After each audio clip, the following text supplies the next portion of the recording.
सुबह उठने में जोर आता है, पढ़ते टाइम नींद आती है। इतनी ठंड में मुझसे उड़कर नहीं पढ़ा जाता यार। कल से पक्का सुबह जल्दी उठ जाऊंगा। कभी पूछा है अपनी माँ से कि वो सुबह बिना किसी के जगाए 4 बजे क्यों और कैसे उठ जाती है? कभी पूछा है अपने पापा को नाइट शिफ्ट से आने के बाद कि पापा कहीं रात को ठंड तो नहीं लगी आपको? कभी पूछा है अपनी माँ से कि कितनी बार रसोई की जल्दीबाजी में उनकी उंगलियां जली है, ये सोचकर कि कहीं खाना लेट हो गया तो बस स्टैंड पर अगली बस का वेट करना पड़ेगा। थोड़ा सा सो लूं, शायद एग्जाम की टेंशन कम हो जाए। तुम टेंशन से बचने के लिए सोते हो और तुम्हारे पापा तुम्हारी ही फ्यूचर की टेंशन दूर करने के लिए जागते हैं। तुम किताब सामने रखकर ख्वाबों की दुनिया में खोए रहते हो। तुम्हारी मम्मी तुम्हें सामने बैठा देखकर अगली साल की स्कूल डिसाइड करने की टेंशन में रहती है। तुम्हारे दिमाग में वीकेंड पर दोस्तों के साथ घूमने की प्लानिंग चल रही होती है। वहीं तुम्हारे पापा के दिमाग में अगले मंथ की फीस की टेंशन चल रही होती है। अगली बार जब तुम्हारे पापा अपने जेब से तुम्हारी ट्यूशन फीस निकाल कर देना, तब पूछना कि उनके जेब में उनके खर्चे के लिए तो पैसे बच रहे हैं ना। किताब सामने होती है लेकिन तुम फ्यूचर और पास्ट की दुनिया में ही खोए रहते हो, क्योंकि तुम सिर्फ इसलिए पढ़ रहे हो क्योंकि तुम्हें हर कोई पढ़ने के लिए बोलता है, और बार बार पढ़ने के लिए सुनकर तुम बस पढ़ते जाते हो बिना ये सोचे कि तुम्हें आखिर पढ़ना क्यों है। क्यों क्यों पढ़ना है तुम्हें? कभी सोचा ही नहीं है तुमने इस बात का जवाब छोड़ो, क्वेश्चन भी नहीं आया होगा आपके दिमाग में। क्यों भाई, किससे बचने की कोशिश कर रहे हो और क्या सोच रहे हो? मम्मी पापा को धोखा दे रहे हो या दोस्तों को या टीचर्स को? भाई तुम ना बहुत ज्यादा भोले हो। तुम्हें अभी तक ये भी नहीं पता कि तुम किसी और को नहीं बल्कि खुद अपने आप को धोखा दे रहे हो।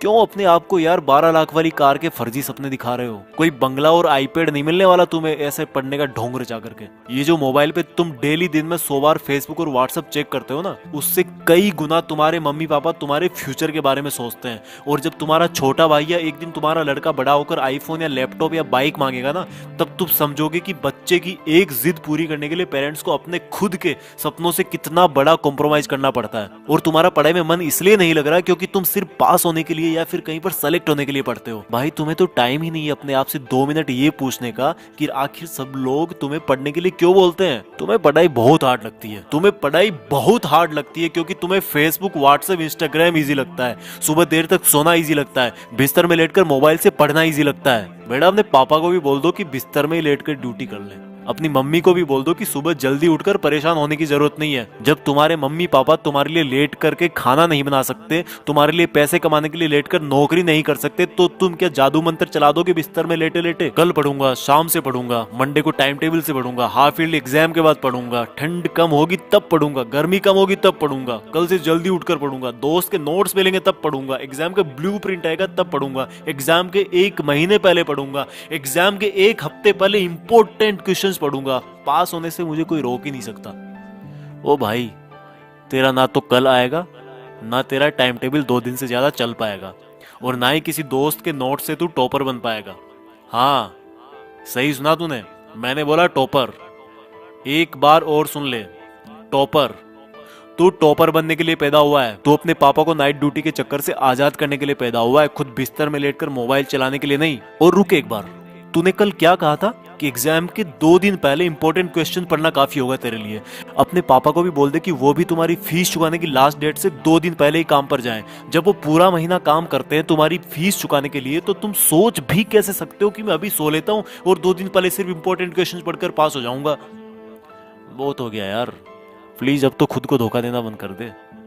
अब तो कोई वजह खोज ले कि तुझे पढ़ना क्यों है। ध्यान रख बेटा, दुनिया को तब ही अंडर रख पाएगा जब खुद को अंडर रखेगा। इस दिमाग को बोल दे कि भाई धोखा देना बंद कर तू, और सुन ले अपनी दिल की आवाज को कि तेरे लिए जिंदगी के क्या मायने हैं और उसके लिए पढ़ाई क्यों जरूरी है। किसी ने तेरा दिल तोड़ा है, किसको तुझे कुछ बन के दिखाना है।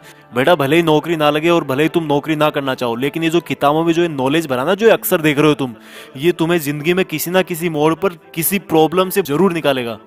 इसलिए जितने भी बड़े लोग हुए ना, उन्होंने इस बात को पहचाना और पढ़ना कभी नहीं छोड़ा है। कल से तू सुबह जल्दी उठकर पढ़ेगा और रोज अपने पेरेंट्स, भाई बहन या रूममेट्स को सरप्राइज देगा। और ये काम तुझे अगले 30 दिन तक रोज करना है। फिर देखना अगर 31वें दिन तू उठकर अपने आप नहीं पढ़ने लगेगा तो तू दोस्तों के साथ फेसबुक, व्हाट्सएप पर टाइम वेस्ट नहीं करेगा। जितना टाइम तू फेसबुक, व्हाट्सएप पर बिताता है ना, उतना अपने मम्मी पापा के सपने जानने में लगा, जिससे तू किताबों को कभी बोरिंग नहीं समझेगा। और जिस कार को वो अभी तक छू भी ना पाए हो ना, उसमें बैठा उनको, उसमें घुमा। जिस अपार्टमेंट के गार्ड ने उनको सामने खड़ा भी ना होने दिया, उसी अपार्टमेंट को खरीद कर और तोड़कर तुम वहां पर अपना 2 मंजिल का बंगला खड़ा करके पेरेंट्स को गिफ्ट कर। जिस स्कूल जिस जगह को तुम्हारे पेरेंट्स बड़ा समझते हैं ना, वहीं पर तुम अपने ज्ञान का दबदबा बनाओगे और अपने पेरेंट्स को प्राउड फील करवाओगे। यार अब तो कुछ बड़ा कर ले, खुद का नाम कर ले, पढ़ने का मकसद ढूंढ ले और मम्मी पापा के और खुद के कुछ अधूरे सपनों और कुछ बहुत बड़े सपनों को अचीव कर ले। सोचने और करने से ही होगा, उठकर पढ़ने से होगा। आज कितना ही छोटा क्यों ना हो तू, पर कल तो नाम तेरा ही होगा। जय हिंद। इस वीडियो को हर हिंदुस्तानी स्टूडेंट तक पहुंचाएं और अगर आपको ये वीडियो अच्छा लगा तो यूट्यूब के टॉपर्स विलेज चैनल को सब्सक्राइब करें।